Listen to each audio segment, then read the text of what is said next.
Dreams do come true. So kids, what's your dream?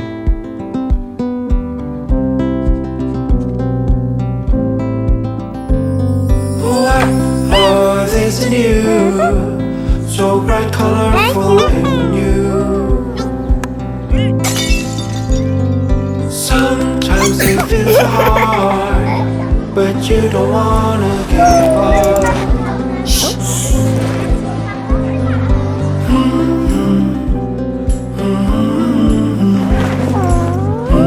Hello. Hello. Hi. You can see my dream? Of course, because I too had a dream. Some days I dreamt of becoming a tennis player, and some days a cricketer. To make their dreams real tomorrow, you need financial planning today. Choose from a range of child plans from Aegis Federal Life Insurance and help your child dream big.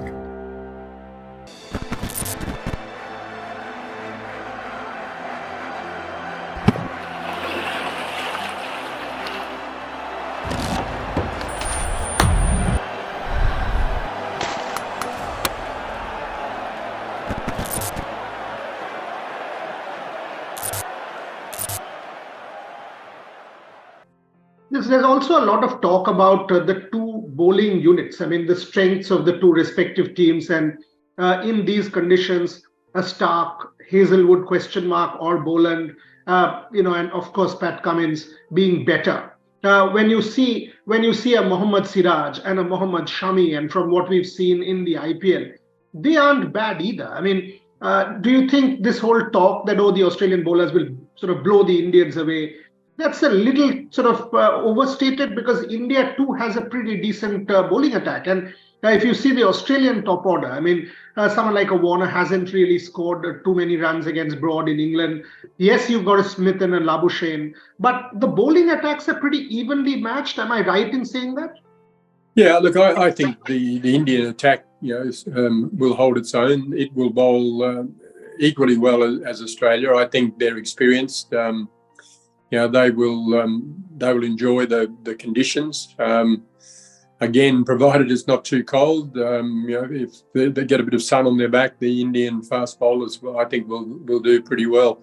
So it is two good bowling attacks pitted against the batting lineups that are reasonably well experienced, but as we talked about earlier in the broadcast, coming off no Test cricket. They're a little bit. It's early in the season for them, so I think the game is set up for a good contest, and I would expect a result. With the batting lineups being a little bit early in the season, 5 days, and they've got the sixth day to make up time if it's lost during the Test match. I would expect to see a result.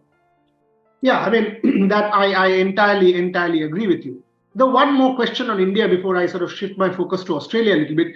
We brought Ajinkya Rahane back, and he's looked very good in the IPL. He's played in English conditions, and whether it's a one-off call or not, Cheteshwar Pujara has played county cricket. At this level, how important is experience? Because the whole reason to behind get Ajinkya Rahane back, for example, people have cited experience. The selectors have gone with a proven customer. How important is that? Because you've already got a lot of injuries. KL Rahul, Shreyas Iyer, Rishabh Pant. So how important can someone like an Ajinkya Rahane, who's also a very good fielder behind the wickets, slips, gully, how important can Ajinkya Rahane be? Yeah, look, I think he's a good selection. He's a very good player. He is a good fielder, and catching in England, you get a lot of catches behind the wicket, and the team that holds their catches wins the games. You can't afford to be putting catches down. He is an experienced player. He's a quality player. I think it's the right selection. He will have the same problems that everybody else faces in the game, coming off IPL and no Test cricket leading in. But he's been around. He knows what's expected of him.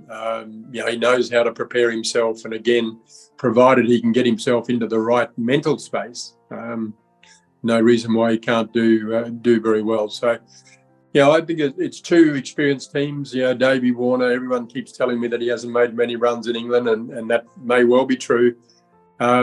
but he's a dangerous player. And if he gets a start, India doesn't bowl as well to him as Broad and Anderson have done in England over the journey, then he will punish them. And I think Rahani's the same. If the Australians don't bowl well to him, he can punish them and help set the game up.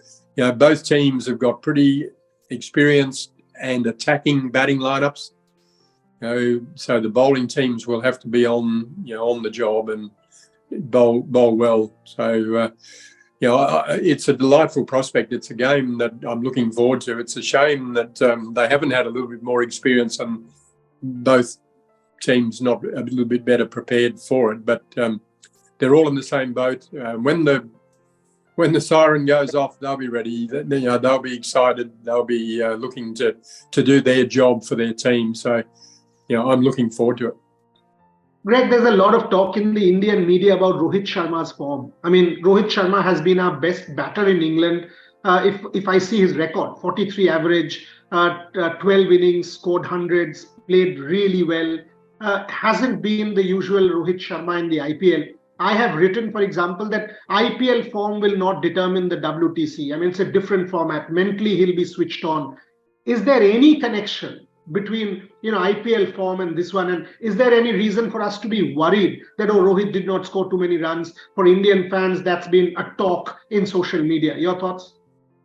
Yeah, look, it's only a worry if he's worried. It doesn't matter what we think. The thing is that 2020 cricket and Test cricket are very different, and you shouldn't extrapolate the form in one into the other. As I say, as long as he's not worried about it, if he's ready, then it's not an issue. He is an experienced player. He knows what's at stake. Both teams will be trying very hard to win this because obviously it's a new concept and it's an opportunity to get on the board, so to speak, and have a win in that format. I think he's an experienced player. He's played in England a lot. He's played against these Australian bowlers a lot. They're good bowlers. They can get anyone out. Anyone can make a mistake on the day. But, I expect him to be ready to play, and he knows what he's got to do. Experience is a double-edged sword. I remember having a conversation with Sachin some years ago, and, he asked, why does batting get harder? And I said, well, the trouble is, that the experience is a double-edged sword, and so much more as you get older and more experienced, what can go wrong. When you're a young player, you just see the ball and you look to scoring runs, and that's it. But as you get older, the opposition become more aware of you. You become more aware of the dangers of, certain conditions and certain bowlers. And you know how hard it is to make runs at that level consistently. So you think differently. If you want to bat like you did as a young player, then you have to think like you did as a young player.